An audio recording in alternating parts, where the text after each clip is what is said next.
So this is really interesting, right? In every period of history, civilizations have reached beyond their borders to influence other civilizations. Now, the methods vary, right? Sometimes military conquest, religion, mercantilism, colonialism, idealism. The agents of influence also vary. Governments, criminal empires, sometimes hard to tell the difference. Commercial organizations, religious institutions, social movements. But the one thing that you can say about both the methods and the agents of influence between civilizations is that they employed people in the aggregate. You know, say what you want about the Roman Empire, or the Catholic Church, or the British East India Company, or the International Communist Party. They're organizations, right? Not individual actors. So it's only recently, and by recently, I mean just the latest eye blink on the historical timeline, that it's become possible for an individual, I mean, literally any person with sufficient talent or means, to exert influence and create measurable change at an international scale. Now, that's thinking big. And it's the kind of big thinking that today's speaker, Julie, is here to share with us. The question on the table: how can I, an individual, promote the advancement of liberty and the decline of tyranny in the world in a measurable, meaningful way? And Julie has an answer for that. So Julie, usually I lead off with a bit of a bio and all that, but in this case, we're talking big ideas, and I thought maybe those should take center stage. So I'll leave it up to you to share a bit of a personal introduction, and then please tell us all about democracy investments. Thank you, Jason. Great introduction. And hello to Taylor. Taylor and I grew up in Alexandria, Virginia. We go way back. And I wanted to go to the Naval Academy, but couldn't get there from my private high school. So I ended up at UVA doing ROTC, and got a flight billet. Trained during Desert Storm.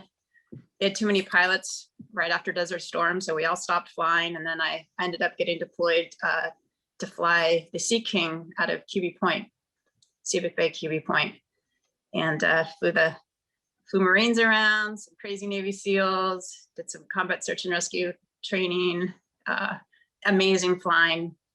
And then they decided to close the base. So I ended up back in Coronado, where I trained and where I was born, and where Taylor spent a lot of time as well. There was a window where you could get an honorable discharge, and I was recruited by the junior military recruiting program at SEI to be in their first class of recruits. So fast forward, SEI is actually distributing our fund. They're our issuer, and it's the same leadership there today, and our relationship managers are all former Navy as well. So that's been very fun. To finish up my bio, after SEI, I got an MBA at UCLA. Did some management consulting, and then went into financial services, Wells Fargo Bank, and then Charles Schwab.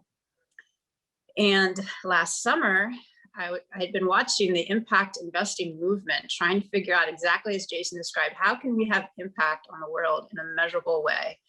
And also watching with dismay the authoritarians stealing our tech, messing with our elections.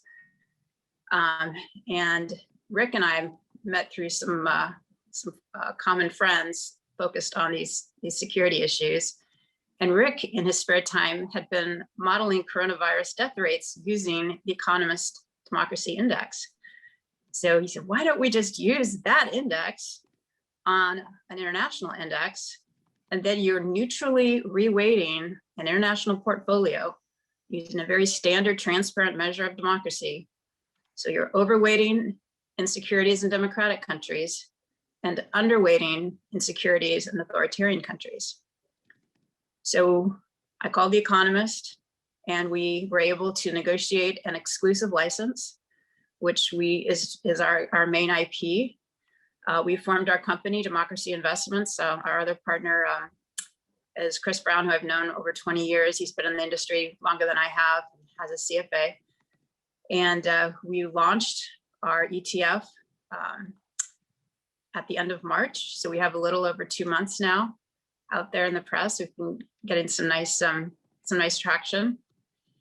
And we're trying to, going back to Jason's framework, we're trying to raise awareness many investors are not aware that if they're in your standard all world ex-US index, you're very likely passively investing in a lot of authoritarian securities. And in emerging markets, it can be as high as, in an emerging market fund, it can be as high as 30 to 40%. We decided with this strategy, to keep everybody in and just neutrally reweight them towards their score, because that way we have a carrot and stick approach, incentivizing democracy.